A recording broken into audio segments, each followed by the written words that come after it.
There is one girl who was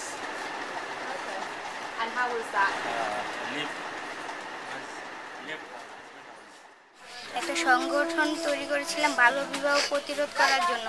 সেখানে আমরা 13 বছর থেকে 18 বছর পর্যন্ত যে সকল মেয়ে আছে তাদের নিয়ে আমরা কাজ করেছি। বাল্যবিবাহ যখন একটা বাল্যবিবাহ হচ্ছে তখন মেয়েরা যদি থামাতে যায়, মেয়েদের আশেপাশে লোকজন মেয়েদেরকে নানা খারাপ কথা বলে, তোমরা আসছো কেন। সেই ক্ষেত্রে যদি 2-4 জন ছেলে যায়, সেই ক্ষেত্রে ভিন্ন রকম ছেলেরা যে আর কি বাল্যবিবাহ যে মেয়ের হচ্ছে সে মেয়ের পিতামাতা এবং যে ছেলে হচ্ছে সেই ছেলের পিতামাতাকে ছেলেরা সবাই মিলে বুঝাতে পারে। তার কাছে সন্তান আপন, সে